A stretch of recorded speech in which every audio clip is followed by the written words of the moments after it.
Hello साथी नमस्कार।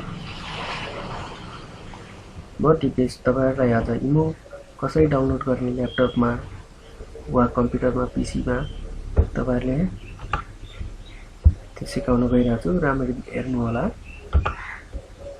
सर्वप्रथम तपाईले आफ्नो ल्यापटप खोल्नुहोस्। त्यसपछि तपाईले आफ्नो कुनै पनि एउटा ब्राउजर खोल्नुहोस्। मसँग फायरफक्स थियो, फायरफक्स खोले र यहाँ सर्चमा गएर इमो डाउनलोड फर विन्डोज 7 लेख्नुहोस् सर्च बक्समा गएर। त्यसमा नि जस्तै यहाँ तपाई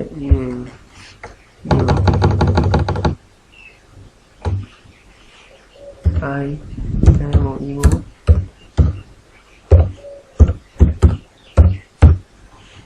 जस्तै म यहाँ छ यो विन्डोज 7 भनेर मैले हाले। त्यसपछि तपाई डाउनलोड गर। जहाँ गएर डाउनलोड गर्दा नि हुन्छ हुन त, तर म तपाईलाई यहाँ subtonic.com बाट चाहिँ सजिलै छिटो डाउनलोड हुन्छ भनेर मैले यसैमा क्लिक गर्छु। इमो डाउनलोड भनेर लेखेछ। यहाँ गएपछि अब तपाईले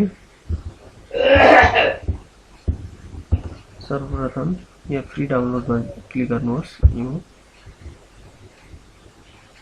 त्यसपछि एड दिन्छ होला कुनै, त एड दिएन। दिएन भने यहाँ फ्री डाउनलोड फर विन्डोज भनेर लेखेछ। यहाँ क्लिक गर्नुहोस्। यहाँ क्लिक गरेपछि डाउनलोडिङ अब सुरु हुन्छ। सुरु भएको छैन भने तपाईले यहाँ फेरि क्लिक गर्नु होला, क्लिक हियर भन्ने ठाउँमा। जस्तै हाम्रो आइसक्यो इमो setup.msi 11.4 MB को रहेछ। यसलाई सेभ फाइल गर्नुहोस्। फाइल सेभ भइसक्यो इमो setup.msi। तपाईले यसलाई खोल्नुहोस्।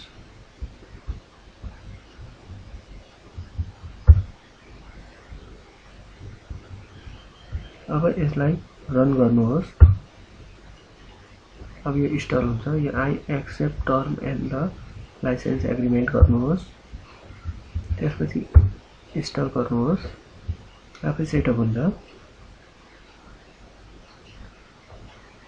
एकदम सजिलो छ, तपाईलाई केही गाह्रै हुँदैन। पहिला आफ्नो ब्राउजरमा जाने, ब्राउजरमा गएर गुगल खोल्ने, गुगलमा गएर download imo for Windows 7 Windows 10 वा ल्यापटप वा पीसी जे लेख्ने पनि आउँछ। कुनै एउटा साइटमा चिक्नु होला। र त्यसरी मैले चाहिँ यो subtonic.com मा गएर गरेको हो, डाउनलोड गरेको हो। यो डाउनलोड मेरो कम्प्लिट भइसक्यो। लन्च इमो मेसेन्जर भन्छ, खोल्नुहोस्। फिनिश।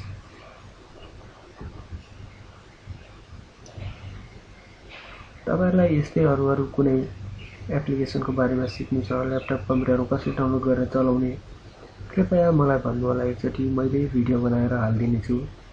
कमेन्ट गर्नु होला। भिडियोको मुनि गएर कमेन्ट गर्न सकिन्छ। त्यहाँ गएर मलाई इमोको चाहियो वा भाइबरको चाहियो, मेसेन्जरको चाहियो वा अरु कुनै सफ्टवेयर कसरी डाउनलोड गर्ने वा कसरी चलाउने सोध्नु होला। मैले सबै भनिदिने छु, देखाइदिने छु। Welcome to imo for desktop. Do you want to imo on your phone? Do you have imo on your phone? Yes. पहिला म साउथ कोरिया बसेकोले गर्दा यहाँ साउथ कोरिया देखाइरहेको छ। यसलाई तपाईले नेपाल गर्नुहोस्। नेपाली अक्षर रहेछ, यसलाई म चेन्ज गर्छु।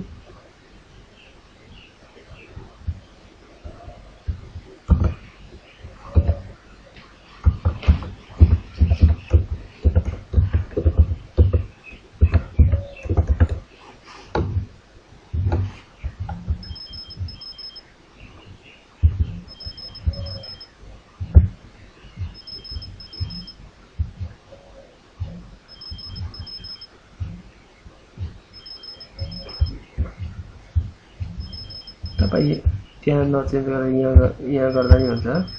तपाईले यहाँ गएर डाइरेक्ट 9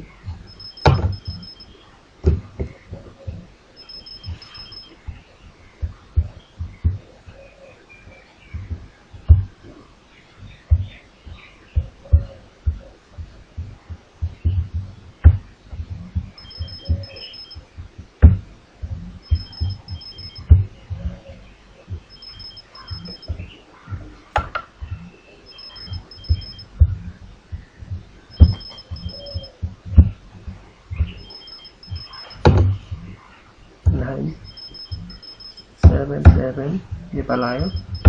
तपाईले अब आफ्नो नम्बर हाल्नुहोस्। मैले आफ्नो नम्बर हाल्छु।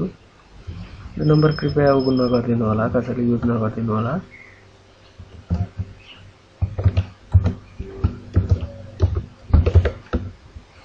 त्यसपछि कन्टिन्यू एन्ड एग्री गर्नु होला। त्यसपछि तपाईलाई एउटा भेरिफिकेसन नम्बर आउँछ। त्यो कोड यसमा हाल्नुहोस्। ओटीपी आउँछ 60057757। त्यसपछि यो यतापट्टि देखाएको एरो थिच्नुहोस्।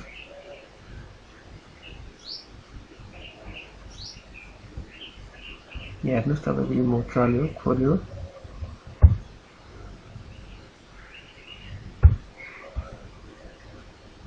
तपाईले यहाँबाट मेसेजहरु जे पनि टाइप गर्न सक्नुहुन्छ, त्यही चलाउन सक्नुहुन्छ।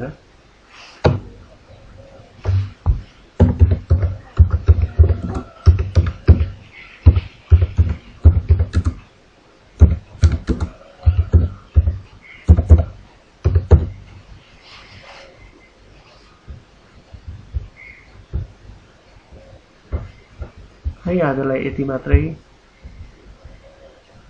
फेरि अरू भिडियोहरु लिएर आउने छु। कृपया सब्स्क्राइब गर्नु होला, लाइक गर्न नबिर्सनु होला र आफुलाई मन परेको चीजहरु कमेन्ट गर्नु होला। धन्यवाद। Bye bye.